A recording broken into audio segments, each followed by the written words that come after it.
welcome to TheEatingCast. I'm Chris. And I'm Vincent. And today we're joined by a good friend of mine, Julian. Welcome. Hi, thanks for having me. And Julian, what's your persona, your online persona? So, I recently started DJing as DJ Treble around Chicago area, and I'm really excited to talk about that with you guys today. Awesome. Welcome. We're glad to have you on. Awesome. So, with that said, what do we have to eat today, guys? I don't know, you ordered this. I did order this. This kind of looks, it's pretty gourmet shit right here. It ain't that gourmet. It's pretty good looking though, but you know. Oh, look at these oats. Yeah. So, what we have here, we just got a steak skillet right over here, right? And then we got, that's the first time I've seen that kind of French toast like that, but that's pretty much just crustless French toast. Crustless French toast. The extra. And then we got mango strawberry hotcakes. Yeah. And then right over here we got some mango strawberry. Oh, that's the pancakes. mango. Yeah, I thought that's that was the pumpkin mango. almost. No, that's not pumpkin. Nice. With oats on top. So very healthy. Yeah. So does this fit your diet restriction? I mean, sure. I'm sure it has gluten and stuff, but I don't care anymore. I mean, we went out drinking last night. I'm not supposed to be drinking anyway. You're an idiot. Yeah. All right, so it happens. we'll go ahead and dig in slowly. And wait, where'd you get this from? Oh, it's from Alexander's off of what's that street? Oakton. Shout out Alexander's. Yeah. Shout Sponsor out. us, please. Hopefully, maybe they catch this clip. But yeah. All right. So Julian or Treble, what do you want to be called by? You can call me Julian for the interview. Julian. Okay. So tell us a little bit about yourself. Who are you? Where are you from? And what do you do? I'm gonna dig in a little bit, by the way. Yeah, go Go for it. Yeah. We're all gonna dig in, man. Yeah. So, once again, my name is Julian. Last name Mauleon, of a Filipino descent. Okay. What's kind of funny though is that, when you read my name on a resume, Julian Mauleon, and my parents' address is Rue Jardin, so it's kind of very French sounding address person. I've never had like an issue with like someone, not necessarily an issue with thinking I was Asian. My last name, we have a family crest and kind of description in our foyer, the history of our last name. That's cool. Yeah, and it was a French explorer who joined the Spanish explorers in the expedition colonization of the Philippines. So basically, he's a French guy. I was like, "Yo, I'm down to, gentrify and colonize some Filipinos." Your parents are from? Yeah, you were born there? My parents were born there. Okay. Yep. And they moved out here to America after high school. Holy shit, that's a big piece of steak. Yeah, I know. We gotta cut that up a little bit. Yeah. And then I can cut it off. It's okay, I'll take this. Yeah, you do this. You cut the steak. I'm from Barrington, Illinois. So, Barrington, Deer Park, Lake Zurich High School, northwestern suburb area, about 45 minutes northwest of Chicago. Mm-hmm. So you're not actually from Chicago? No. What you doing, One of man? those. Never claimed I was from Chicago. Yeah, That's true. You never did. I know my place. Guys. Yeah. No, I'm from Evanston. Get the fuck out of here. I know. I mean, now that I live in Chicago for 5 years now, I think I can start to say it, but also respect. You can say you live in Chicago, but you're not born. You weren't Exactly. born here necessarily. I was born in Northwestern Hospital though, in Chicago. I guess that works. So, but we got full circle. Yeah, that's fine. But being from over here, like just northwest from here, is like you probably came down to Child a lot. Yeah. Yeah. All the time. So Close enough. In the burbs, I'm assuming predominantly white Oh, people? yes. So was it hard growing up as an Asian American? Yes, no. It's a really the term. This kind of phrase aged badly if you think about it. When people say "I don't see color," that kind of mindset is aged horribly because you want to see color, you want to see culture. Why don't you cut me a piece, man? But that's kind of how I grew up. I didn't see color. Right. Okay. I was just like, yeah, I know I'm Asian, and there's a lot of white people here. Yeah. But I was so assimilated and so, just so normalized. I knew I was a token Asian. I knew what that meant. I knew that it was still exciting to see other Asians, growing up. But it was such a white, even, high school TV show, movie type of environment. Yeah. The stuff that kids would do at my high school is just so, aggravated, spoiled white kids kind of just acting out. Was that how it was? Yeah. Kind of like those TV shows? Really, it was. Man, it was. That's what high school was like. There was so many sex scandals, so many messed up pranks that kids would do. Yeah. And yeah, I mean, I remember sometimes I'd meet people and they just call me Chang. What's up? They call you Chang? Yeah, Oh I'm not even Chinese, but I It's didn't think much of it. You know, I was just like, yeah, I'm the only Asian. All the Asians in my school were in orchestra or advanced math, and I wasn't neither. Yeah. So I kind of stuck out a little bit. It's okay. I stuck out like that too. Yeah, but in that, Well, you were like ESL, right? No, you were like illiterate or something. No, so I wasn't illiterate, all right, but well, okay, I did. Dyslexic. I guess you could say I'm kind of dyslexic, yeah. it's like funny because I didn't really understand how white my suburb was until I got to school. Until I started hanging out with other Asians, until I started telling my story of how I came to be and how my personality has kind of come into fruition nowadays. And then it just really boils down to like, wow, I was just surrounded by like zero culture. You know, I still. You want to help me here with the avocado? Yeah, go ahead. Oh, what happened? No. Can't see. I still ate Asian food every day. My best friend from childhood is a Chinese kid because we kind of just bonded over the fact that we're both Asian and we just kind of stuck together like that, you know. So we weren't the typical quiet, sheltered Asians that would just stay in school. Like, not to toot my horn, but I was homecoming prince my freshman year. Really? Damn. So it was just kind of just like, and then my other buddy, he's like pursuing a career in music in LA, and we kind of just always How's he doing now? doing great. Brand Orange, shout out if you want to look at him on Spotify. That's dope. Yeah, it just kind of, we were always those two Asians that stood out, but not because we were Asian, because of the stuff we did. So it was kind of a weird. So would that be kind of like, you know, factor.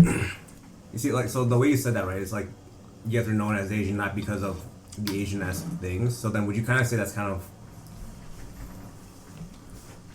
I don't know how to say it. Not like it's like a racist thing or anything like that, but like kind of like very demeaning in a sense, right? If you look back at it, because like they see you not as Asians because of your Asian ways, but because of the fact that you weren't doing the stereotypical Asian thing, right? Like going to band or orchestra and like being in advanced classes. Yeah.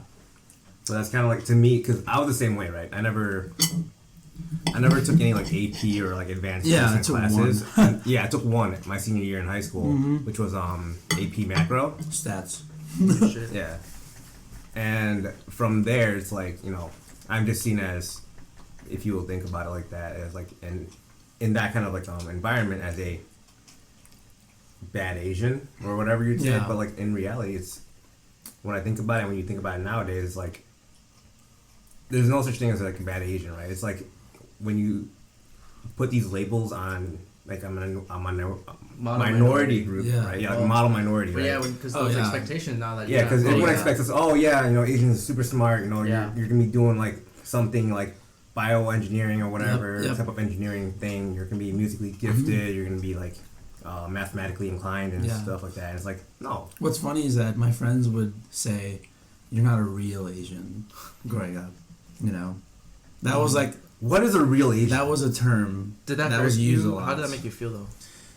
I don't know, because there were a few times where, like, there's such a weird dissonance between, do you like my culture or do you not? Do you accept it or do you push it away? Because sometimes it'd be. Did that happen to you?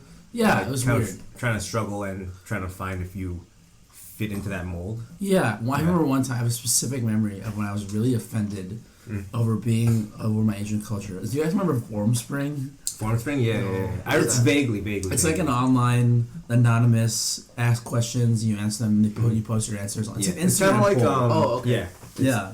Kind of like, if you will, Yahoo Answers. Yeah. Like back in the day. Okay. Like that. I remember somebody asked me, why does your house always smell like rice? And then it was one of my close friends, but I didn't know until later down the line.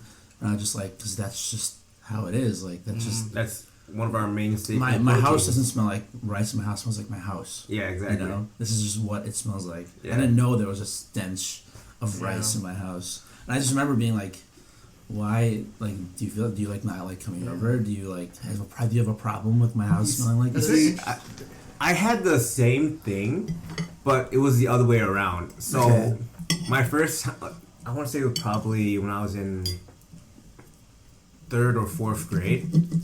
My first time going into like friends from school invited us over. Right, we just hung out there, did homework, and just played as any 4th grader would. But I remember distinctively going over to their place. The second those doors opened up, right? Because you're so accustomed to the way your house smells. That when you go into any other house, you always kind of cue back to your house and how that smells. When I walked in that house, it smelled so different. It's like, man, what is this? I can't pinpoint the smell to this day, but like it just smells different. Which house was this? One of my friends. Oh, okay. They were there. I think they were. So there was one, like a few of them. There were a lot of them were white, but the first one that I went to was a Caucasian house or a Caucasian household. Not to be racist or anything like that. It's just like when I walked in there, distinctively smelled stuff that were like not really off-putting but different, right? Like I was able to pinpoint certain smells and I'm like, wait, this is not how a house should smell because like I related it back to my house. Yeah. So I guess I can see where the people like your friends were coming from, but at the same time it's like I never made it a point to be like, yo, your house smells weird or like your house smells different, right? Yeah. I never made it a point to do that. It's weird because I always battled with like thinking, yes, I know I'm different, but I didn't really accept it. Yeah. I was like, yeah, I'm Asian, blah, blah, blah. Unless there was personal problems where like that form of spring post or like someone would just like straight up, be racist or whatever. Not a lot of moments like that, but I remember I was watching a middle school play and the lead in the play was an Asian boy. Yeah. And I didn't even go to this middle school. It was like the rival middle school, and then like my friend's little sister was in it, so I went to go see it with him. Yeah. And then like you can leave like notes during intermission to like all the actors, like good job, great job, or whatever. This one lady saw me leaving a note for my friend's little sister. Yeah. I was just like, okay, yeah, great job. And then she goes, "Oh, is Matt the lead guy? Is that your little brother?" I'm just like, no, I don't even know the kid. She's like, oh. Wow. And then she literally just looked so uncomfortable and walked away. She's like, is that your little brother? I'm like, no, it's not. Embarrassed. She was so embarrassed. But like, the way I feel like I'm talking down on all these people who would have these interactions with me, but like, I can't say I was any better. I can't say that, I can't say my environment at my white high school was so bad because I was 100% assimilated into it. Yeah. You know? Would you consider yourself a banana? Oh yeah. 100%. 100%. This guy. 100%, dude. Like fucking platinum. Oh my god, like I'm talking like all these kids are crazy, but I was just as wild as them. Like, but I mean, that's the environment you grew up in, though, right? Yeah, So it's normalized. Do you still struggle with that, though? I mean, not so much anymore, but I remember when I came to college. That's pretty fire. Like that summer after freshman year, when I just stopped hanging out with white people, joined a fraternity, joined Asian Cultural Exchange at DePaul. My friends were like, "What are you doing?" They're like, "Which friends?" My friends I grew up with. Yeah. They're like, "Why are you in an Asian fraternity? Like, what's the point?" You know? What? They're just like my friends all went to like traditional fraternities. Yeah. And they're like, we're in real fraternities, like they're Asian ones, like what do you guys even do? Like I didn't have an understanding.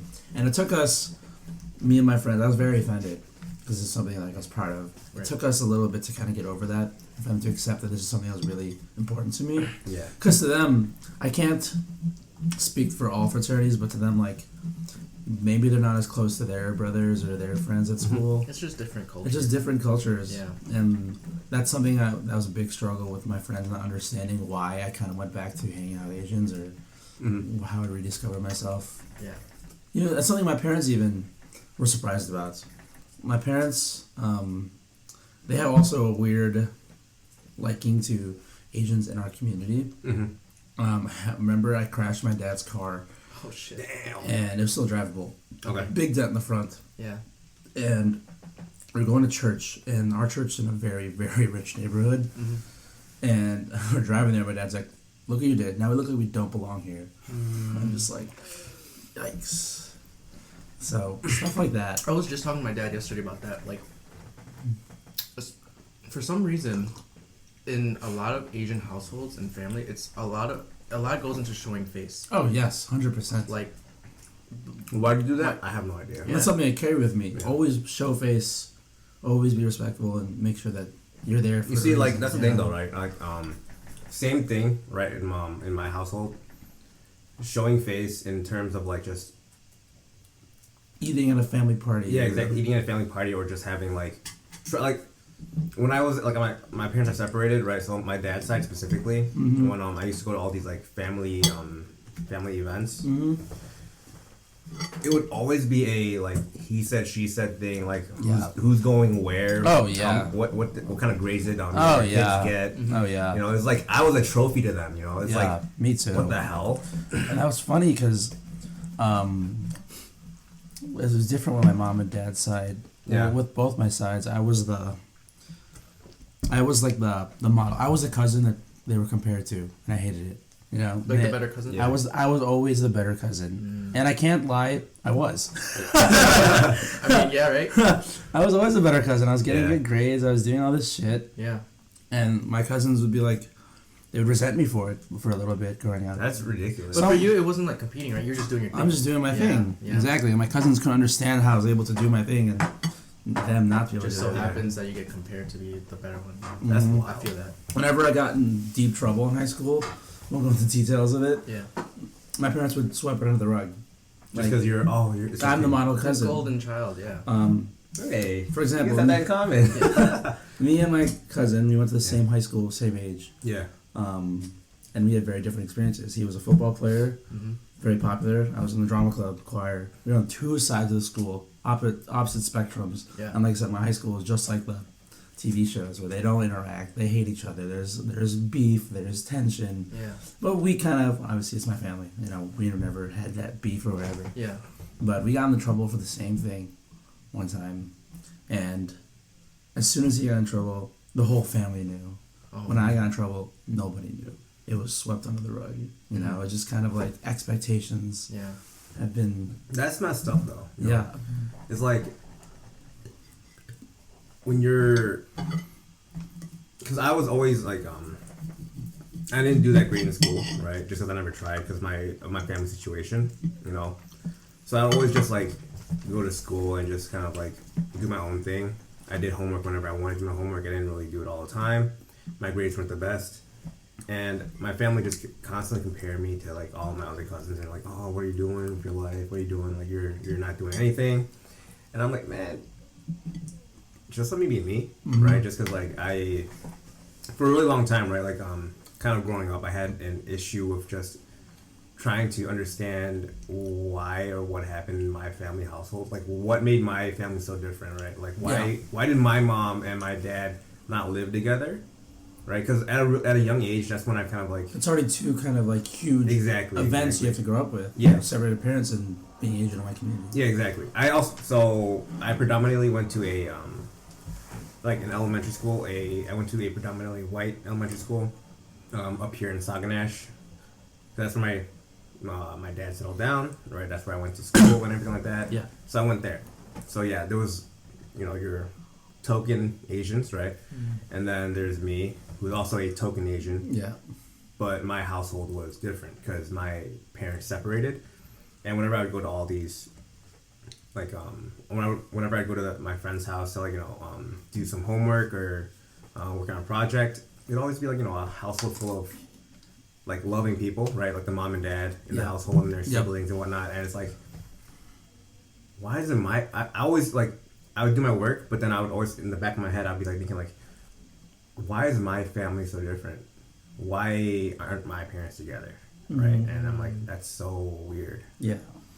And because of that, right, I kind of like struggled for attention because they would always compare me to my older siblings that were doing better and everything like that. Like, oh, why can't you just be like that? Why can't you do this? And I'd be like, well, they have their family's not separated. right? That's a big one. And then the other one was also kind of like, you know what? I'm not getting the attention that I kind of wanted. So the only way I knew how to get the attention, Do bad shit. yeah, do bad shit. Yep. Get bad grades. Yep. And just have the entire family talk about me. Yeah. Right, in that way. That's And I was like, you know what? That's fine. That's crazy that thinking back when you're that age, you just do it to do it. Yeah. But now reflecting, your subconscious was telling you that you need attention. Yeah. Yeah. You have a better understanding of your thoughts and your persona. It's so weird. Yeah. It's really, really weird. You know how that kind of happened. Yeah. But as I got older after high school, that's kind of when I realized I was like, you know what? Screw, like, you know, fuck this. It's like there's no point in being like, you know, just self-destructing in myself, right? Like not just watching after my my own betterment, like my future and everything like that. So after high school, going into like college and everything like that, I was like, you know what? I'll put in some work. I'll put in some effort and try, right? So because of what I did in elementary school all the way through high school, I wasn't able to go to any proper university, quote unquote proper university. So I was down on again. So that's why I was at Oakton for a few years, you know, doing my own thing. And I hit like a little slump, right? Like a year slump, and then I just went on from there. Yeah. So because your parents were separated and you had pretty much separate families, right? Yeah. Did they have different expectations for you, or were they pretty much the same? Very different, very different. Okay. My dad was pretty much on the lines of like, you know, dude, like early on, he was like, you need to do this, you need to do good, you need to go get a safe, successful job.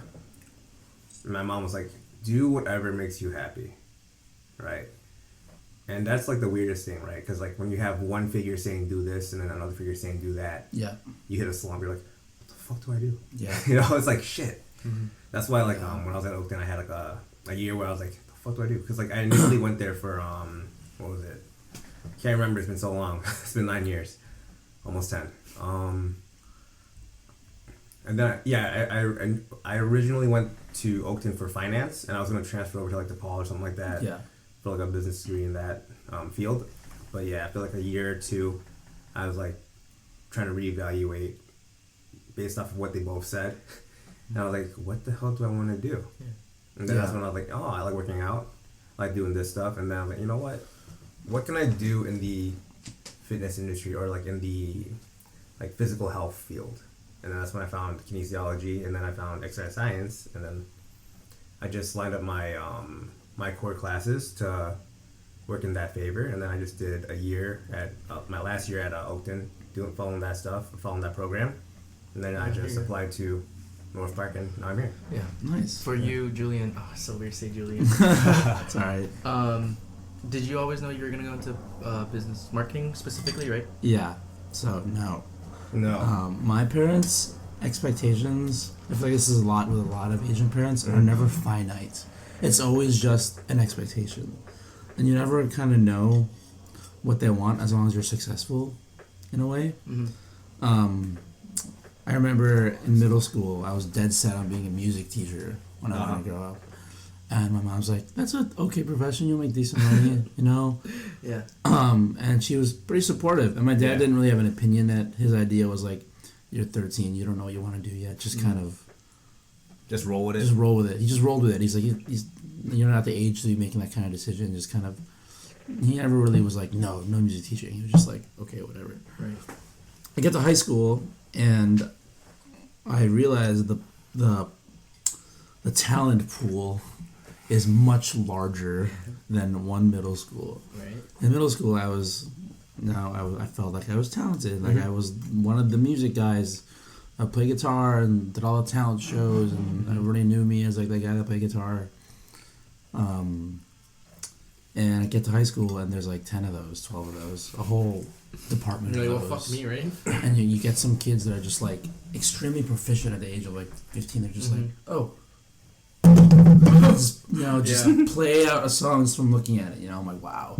And this kid's like, yeah, I want to be a music teacher. I want to be a director. I want to be famous.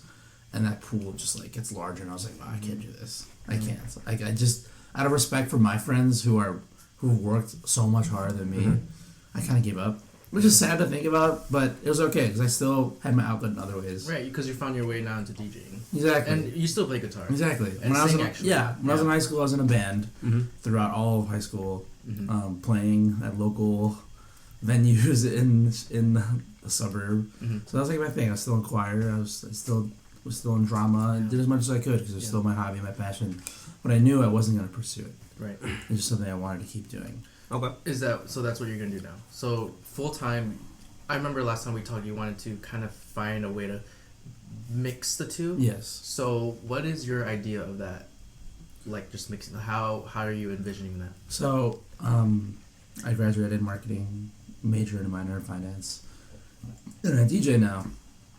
I've been DJing since the beginning of college, casually for some side cash, but now I'm trying to take it a little seriously because I have the time and I have the resources and I have the money from my degree, from my job, from something that I work towards and something I'm still proud of to do is to be in business. You know, I have a lot of people telling me, like, oh, was that your dream? Was that what you wanted to do? I remember I went to a party in LA with my friend who's currently pursuing music. He's on tour right now. He's in the game. He graduated from USC for songwriting and music, and that's his life. And he understands that it's not everybody's life. So I went to a party with him in LA, and LA it's so typical. Follow your dreams. You know, do what you want to do. Fuck the traditional education system. You know. Yeah. And there's a lot of those kind of people that are following their dreams, and I'm not knocking them for that, but I remember at this party, and it was such a very intrusive question. This girl was like, oh yeah, I explained to her what I do, and she's like, what was that your dream? And I'm just like... That's a very West Coast way of... Is that what you wanted people. to do? Is this what you want to do? Yeah. And I was like, I don't know. This is my second year now out of school, working for a year now. Oh, so this was recent? Yeah. Oh, that girl I met was in August. So I've really been reflecting on that since then. Damn, dude. With this August? Yeah. It's like 2 months ago. Yeah. Holy cow. Yeah. That question is like a spear through the heart. It was. Think about it. I was like, here I was, like, extremely happy that, like, I'm making good money. I moved out of my house. I'm DJing shows. I'm doing everything that I wanted to do after school, which is a blessing. Yeah. But this girl comes in and she's just like, but was that what you wanted to do? I'm like, deep down. And then it just stabs you in the heart a little bit. Yeah, I was like... Now you're in this oh, God. rut where it's like, you're trying to self-reflect now. And it's like, what the hell? Yeah. And like... And you're thinking, I guess she asked the right question. She did. Oh, she did. She definitely did. She definitely did, Yeah. but I knew her for an hour. Yeah. You know? Like, man, you've been buying me Go dinner. right into it. I guess Go right into it. You just wrecked me. So more... That's crazy. I guess what makes this girl even more interesting is Yeah. that she goes to Harvard. Holy. She went to Harvard. She goes to Harvard for some sort of chemical engineering. Okay. But her passion is film. So she was in LA doing a film internship while her undergrad degree is chemical engineering. So then did you ask her? But she got into Harvard through soccer internship. Which is Dude, even man, crazy. like those elite schools is like... It's a toss-up. Yeah. You either going from sport or like someone that works there that they just kind of get you in there. And or when just you have money. that Harvard name, Money. it's like, oh, I know I'm studying this, but I want to intern here because I'm from Harvard. That kind of mindset. Beside the point. Since that question and that interaction with her, it's something that's always been in the back of my head, but something I've been focused on. But just finding a cross section between music and my career. Yeah. You know. And it's hard. It's easier said than done. You know, there's some kids in my school that study music business. That's a degree at DePaul, and that I considered. But to study music business, you have to get into the music school. Yeah. And you can't intermingle. Since we're like a private Catholic school, they can do whatever they want. You can't intermingle majors, but That across schools like it's that. so weird though, because like you would assume that music business should be still categorized under like a business degree, right? Because at the end of the day, it's still a business that you're trying to kind of like get into. Yeah. That's so interesting. So that's just kind of where I am, trying to, figure out my current career in working. I guess some background. What I do is I work at R Dog Group in Rosemont, and they're a can and bottle supplier. So they make and produce cans for like White Claw, Coca-Cola, Pepsi, all the major. White Claw. No, we're actually the main supplier to White Claw. So that shortage is our fault. How can I keep up, man? What's going on? No, Yeah, I can't keep up with the man. Anyways, yeah, so I work there. That's so interesting. And it's great. A little bit what I do specifically the job is I manage inventories, manage labels, and artwork and designs for the cans. So it's a lot of different. I wear a lot of different hats at my job. I work with a sales team. I don't sell anything. No, it's huge. It's international. It's like almost it's the number one supplier of raw aluminum cans. Number 3. Actually, it's like $9 billion revenue last year. Cow. It's just a huge company. That's so wild. And I'm blessed to be able to work By there. the way, I want to say congrats because I remember being like unemployed. That shit was depressing. Dude, that limbo between unemployment and graduation was one of the hardest times of my life. So like to our listeners, you know, those who are finishing college, like expect to be in that limbo because and don't feel too bad about it because everyone's gone through it. Yeah.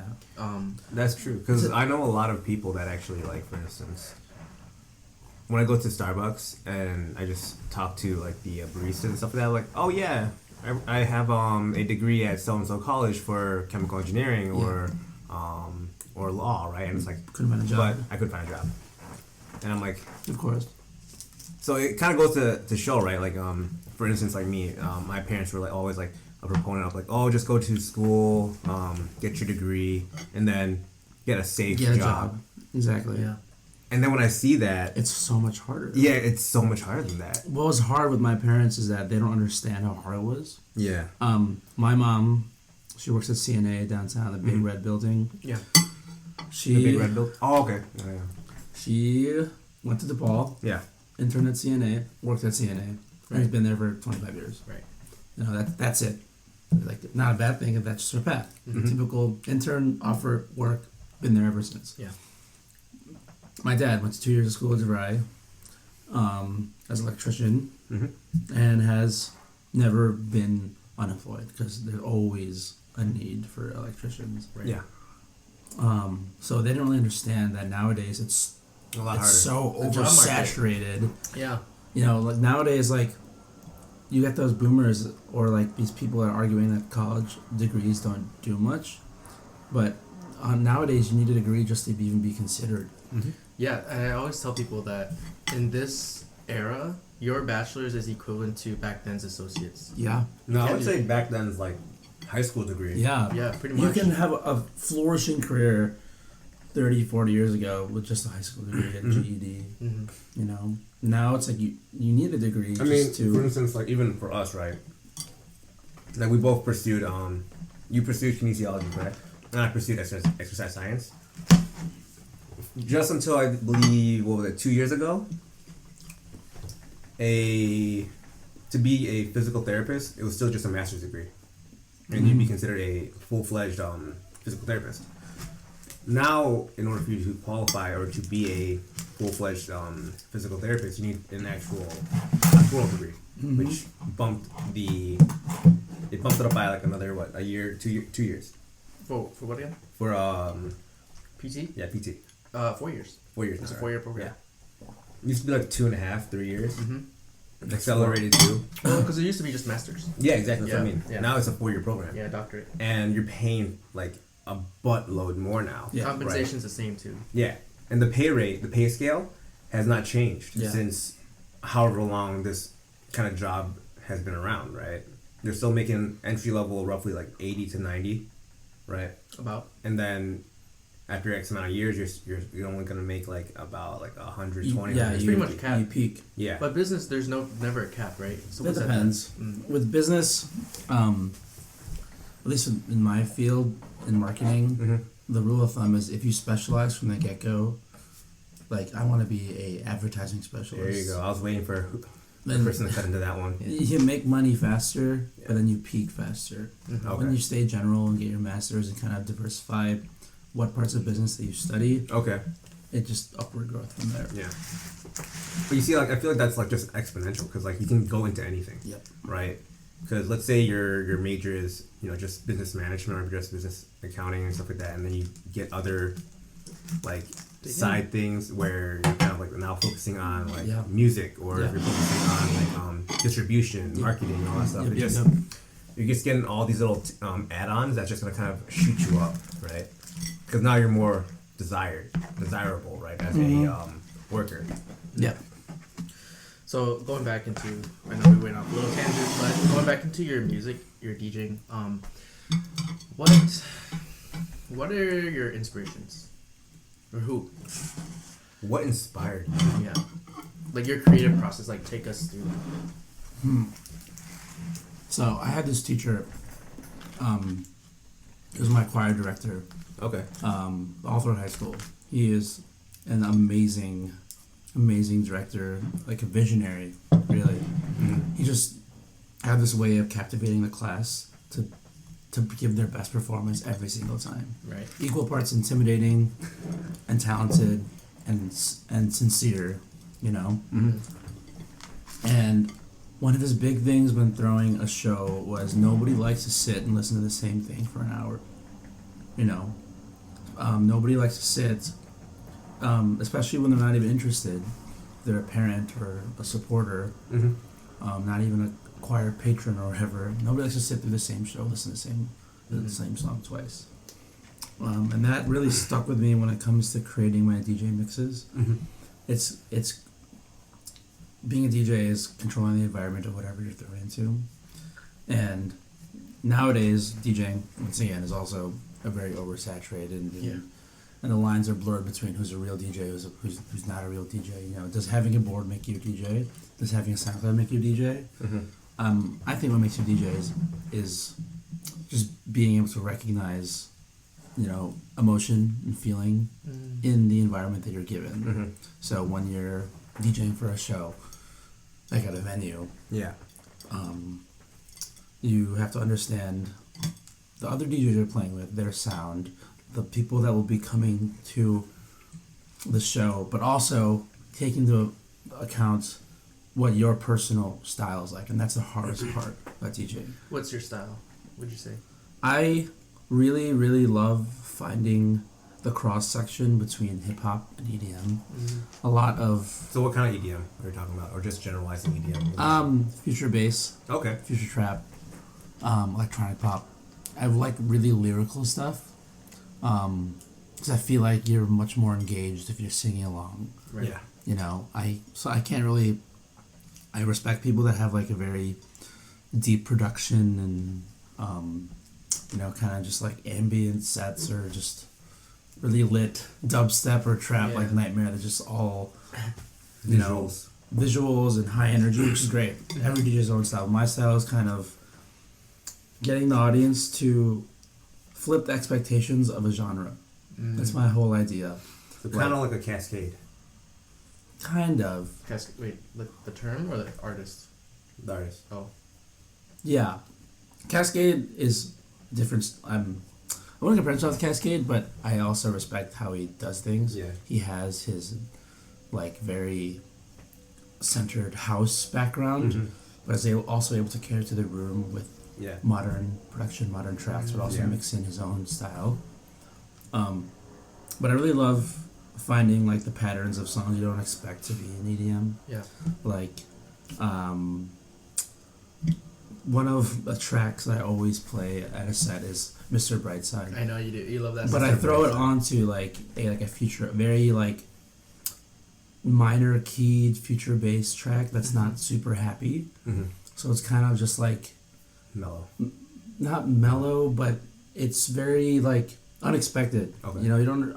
It's wow, this track behind it's really cool, but it's also Mr. Brightside on top. So you kind of. There's many different emotions right Yeah, I love playing with the genre. I love flipping it over on its head or putting a track you don't expect in the middle of a really bassy or really heavy track, or a very chill track, It's hard to explain I think without using too technical of a term. Well, I think I get it because it's You've been to my sets, you've listened to me DJ. And it's you said, you want to kind of control and manipulate the people in the environment. So it's like Subvert expectations. yeah, to do that too. It's like you want them to feel what you're feeling. Exactly. Right, and that just reminded me of the animation Up. Yeah. So it's like during a sad moment, they play the same tune as the happy moment. Exactly. And it's the same exact thing. Same motif, same idea, Yeah. but thrown into different emotions. Exactly. Yeah. So I think that for me, I guess that just reaffirms what you're saying. Like what makes a DJ, it's just like being able to have the audience feel what you're feeling. Mm-hmm. And whether it's you're posting a mix for people to listen to in a car, posting a live set of what you did at a venue, or even DJing at a bar or party, every thinking cap I put on when I'm on that board is different, And I can't say I enjoy DJing clubs and parties because you're kind of just playing to the crowd. Yeah. It's harder to throw in your style or my style because I like it a little more laid back, relaxed tracks. I wouldn't say I'm like a Nightmare or a Slander that just kind of has everybody jumping and yelling. You recently played a Chop Shop, right? Yes. How was that? It was fantastic. It was kind of like a culmination of. I'm spoiled to say that my first big show was at like a really credited venue. And we talked about this a little bit the other day, but playing a Chop Shop was kind of just like that week before was like the weirdest kind of mindset. I was like trying to figure out what I wanted to play by keeping my style, but also having respect for the artists that are also playing. Like, what's funny is an unspoken rule in DJing is you don't play the other artists' songs at the set you're playing. But I looked up to the other two people so much that I would put their songs in my mixes all the time. Yeah. 'Cause I just loved their music and their vibe, but having to kind of rework my set to make it my own and not use the two people after me. Do you want to name them? Yeah, Emirs, follow him on Spotify, and Twin, spelled Tvvin. Yeah, those two guys have been around my life for a while and they're great musicians. And having to make a set for my first show after just being a SoundCloud DJ for 4 years, and kind of like a banquet and events DJ. Yeah.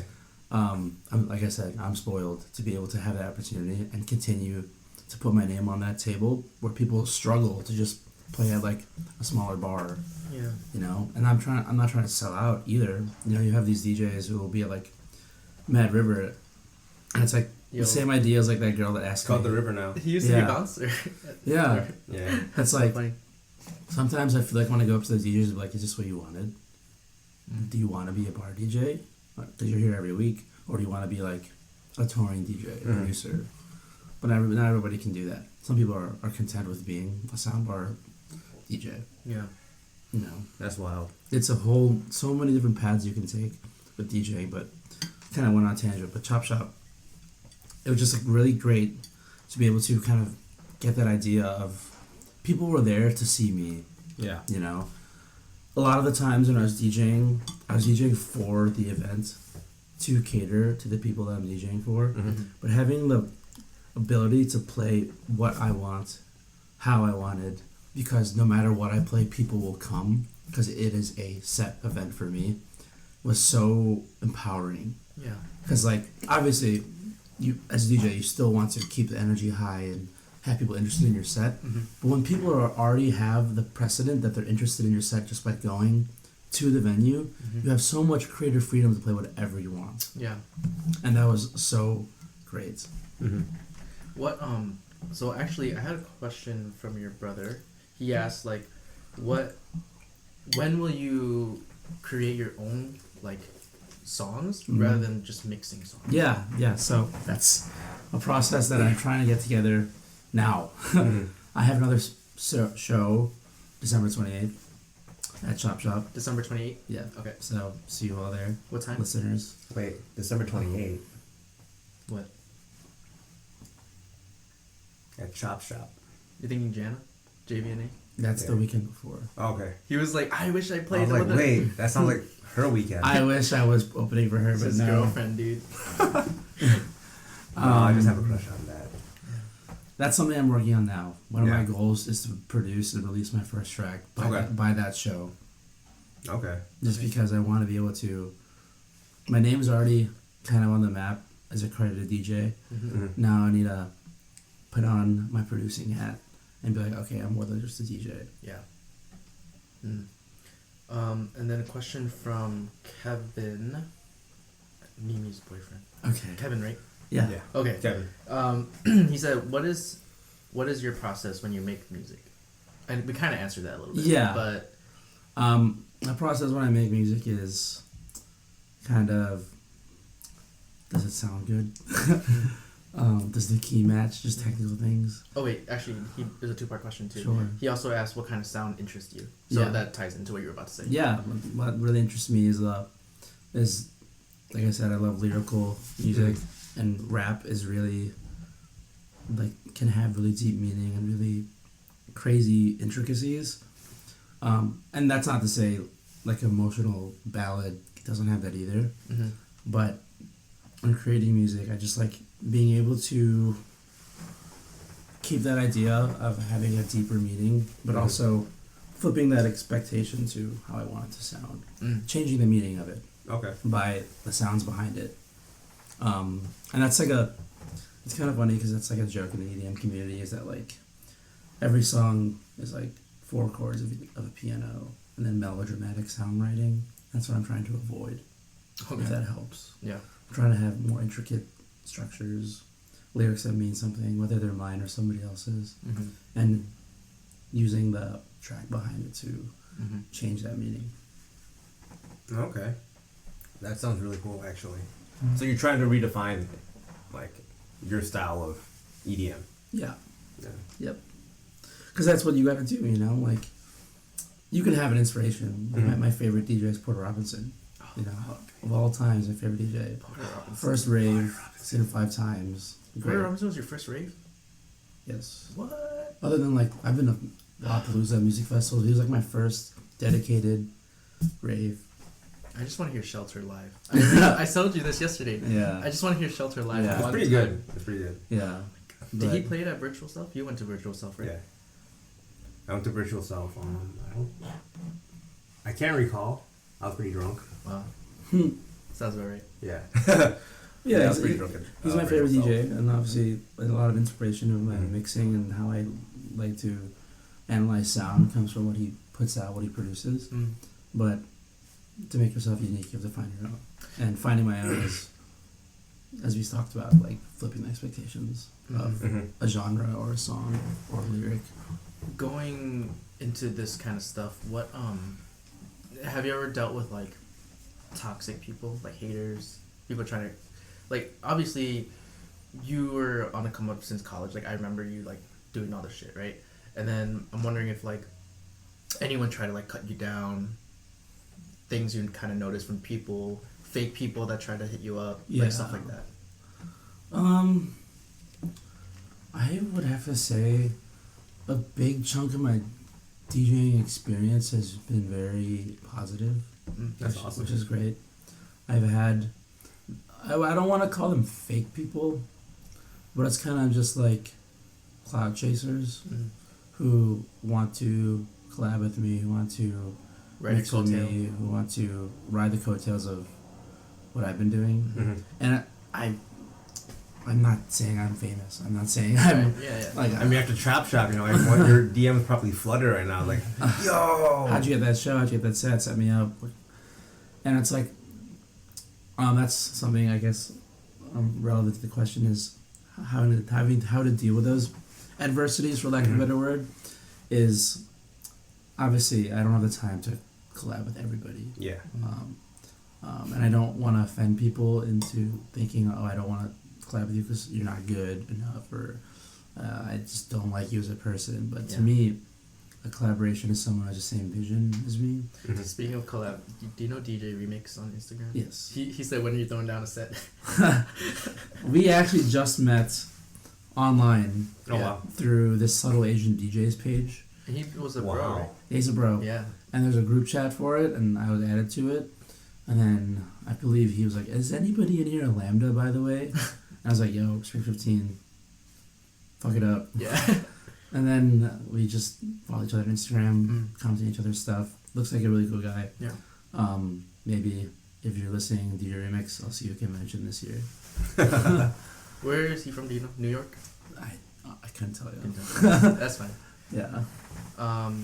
We're saying we kind of went on tangent.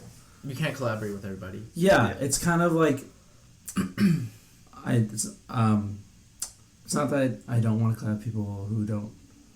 Yeah, like I said, I want to collab with people with the same vision, and that doesn't necessarily mean same genre. Yeah. Same people who have the same ideas of their own style, their own. If you, to me, can relay that you have your own vision of how you want to be a DJ and where you want to take your career, that's something that I take a liking to. I don't want to collab with people. Look at that banana. I don't want to collab or not necessarily associate, but that's kind of harsh. Yeah. I don't want to work with people who do it for the wrong reasons. Yeah. Or do it with a clouded mind, in a sense. Like, if you're a DJ, great. There's a lot of DJs out there.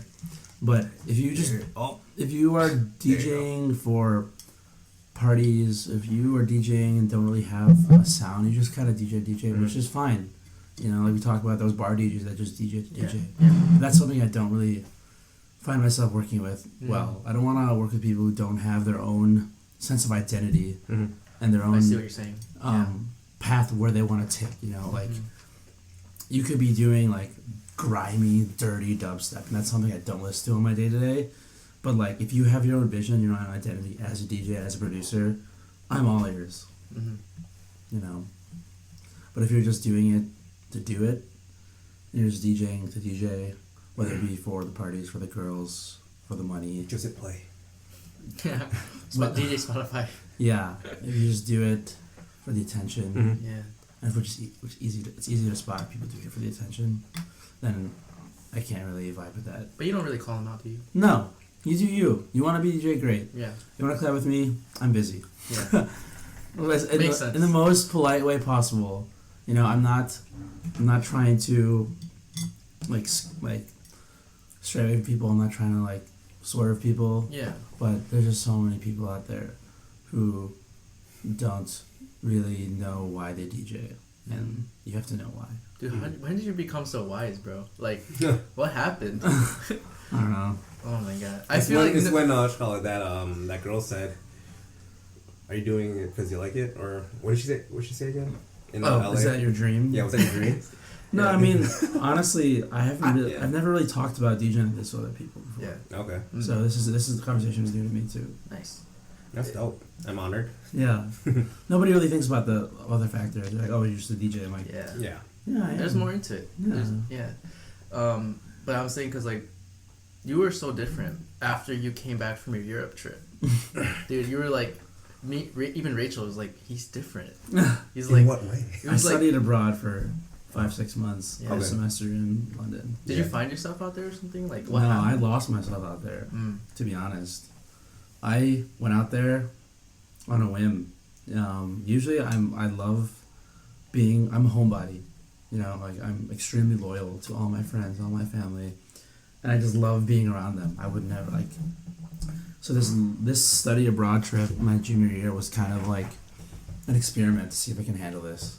I didn't go to any of like the orientations to like meet the people in your group. I didn't go to any of the. I just signed up, you know, got accepted and went. I didn't meet any people. I didn't add any people on Facebook. I didn't want to know anybody going there, which was weird to a lot of people. Yeah. I didn't know anyone, not one friend. And I got there as I'm studying abroad, and I just hated it. I was so uncomfortable. I was so taken out of my environment. Anxious. I was anxious because like I wasn't getting along with the people in my group. They weren't the people I would surround myself with when I'm home. Yeah. And I was kind of just like living. I was there to study abroad. I was there to be in London because it was cool. Right. And it took me a while. It took me at least a month or two to actually enjoy my time there. And kind of reevaluate what I what like friendship means to me, what kind of like academics means to me, kind of just like I guess I did find myself. Yeah. But before I did that, I hit a very low point. Yeah. Yeah. You hit a wall. Yeah. And you're trying to build a little stepping stool. Exactly. Over it. Yeah. Which is kind of sad because, like, after studying abroad, I probably only have, like, 2 friends that I talk to out of it. And I was there for... And, like, you know me, Vincent, that sounds kind of out of place. You know, I feel like I always surround myself with people as much as I can. Yeah. Coming out of studying abroad, I had 2 friends. You know? What did that teach you? Coming back, like... It taught me, like I said, what I value in friendship. Yeah. And basically a lot of it made me take a look at my values when it comes to living, studying, being alone, and being with myself. Mm-hmm. And yeah, it wasn't that great. Yeah. I think that's why people say, like, when you get older too, your circle just kind of gets smaller. Yeah. Yeah. Yep. That's true. That is very true. Like, out of life, how many people would you say you still talk to? On a regular basis, Yeah. I like talk to like 2 people. I probably talk to like a handful, like probably like 5 or 6. Yeah. But then I also game on the side too, so like Yeah. it goes up a little bit more. Mm-hmm. And those are like the same people every single time, so Yeah. I'd say maybe like, in my hand 10. Yeah. You know. I would say maybe 20. 20 at least, yeah. Yeah. See, it's so wild to me, right? It's like growing up. It's all like all you would do, right? You just kind of like chase people around, right? Just kind of try to know them, and you wanted to be the one that had the biggest circle, right? Yeah. And then like as you get older, you realize like It's not worth it. Yeah, it's not worth it, right? 1, there's too much drama going around when you have a circle so big. 2, it's just your friend, like the quality of friendship is not there anymore. Oh, yeah. Right. And then when you figure that out, it's like, okay, let me just dwindle it down, and now each of the friends that you still talk to, each of the ones that still hold significance, right, are the ones that kind of stand that test of time, right? It's Yep. like you can not talk to them for like months, 2 Yeah. months, a year, 3 years. You can move across the country, right? Yeah. And they'll just be like, "What's up?" Like it was yesterday that you saw him. I saw a post on Facebook on my way here. It was just like the friends that you can pick up after not seeing each other for X amount of time are the ones that will stay. Yeah. Yeah. That's true. Like, shout out to my friend. You know him. I think you met him. He's a THOB, Steven. Yeah, he's one of my best friends, I would say. And like, Okay. yeah, we wouldn't talk for about a year or something. Just catch up. It was like we catch up like nothing. Mm-hmm. It's so easy to talk to him. But yeah, you're right. Those are the friends that really matter. Mm-hmm. Yeah. That's wild. Nostalgic right now. Yeah. A little bit. I hit a little nostalgia wall right now. Shout out to all our friends. Yeah. Yeah, real. all the friends that stuck through thick and thin. Yeah. Especially those who like check in on you. Yeah. Like, Those are the ones. least expected. Yeah. They're like, how are you? You know, like, are you doing okay? Like, they're actually watching you. And See, it makes me feel like a shitty person because like I'm not the type of guy that, like, you know, I don't reach out a lot. Yeah. I'm more like of a shut-in for the Yeah. most part. And it makes me feel bad, right? When I Yeah. have like friends like that kind of like hit me up and like Yeah. do that. I'm like, man, what I do deserve this, right? It's like I never do that. Yeah, when we see each other, we click like that. But then like when it comes to like outside interactions, I'm a shitty like friend in terms of that, right? Like I never, if I don't see you for like months at a time, I'll just automatically assume you're doing pretty decent, or if you're not doing decent, I wish you the best. Yeah. And that's that, right? It's like Yeah. in my head, I just wish you the best. Yeah. And then they'll hit you up like, you know, 3-4 months later, like, yo, how you doing, man? It's been a while. I hope you're doing good and shit like that. I'm like, man, I was just thinking about you like 3 months ago and I never did that. I'm like, it makes me feel so bad, right? It's But like, fuck. if they're a good friend too, it's like they should at this point, I would assume they would understand, like, that's how you are. Yeah. Yeah. And I don't think they would take it to heart. Yeah, and they don't. Yeah. And that's just like mind-boggling to me. It's like, dude. To kind of tie that back into like my time studying abroad, Yeah. that's what I struggled with, is not having that kind of connection with people. Because, you know, come freshman year of college, when you were 13 years old, you would never think, knowing someone for 1 year, you would want to live with them. Does that make sense? Yeah. Like, I was never like, with my best friends growing up, like, oh, let's get a house together. Let's get an apartment together. Then you come to college, you have 1 year of school, and you move in with some of your closest friends you made ties with in 1 year. Yeah. You know, versus like my high school friends, I grew up with them. That's just a relationship. Then you meet these people in college, like even us two. Mm-hmm. I knew you for a semester, and now, Yeah. and then obviously 3-4 years later we're close. But like, Yeah. That's so interesting. you after a year of school, you meet all these people that you would call your closest friends. Mm-hmm. Your college friends, your high school friends, your college friends, and Mm-hmm. it's mind-boggling that college friendships are so short. Like the come up.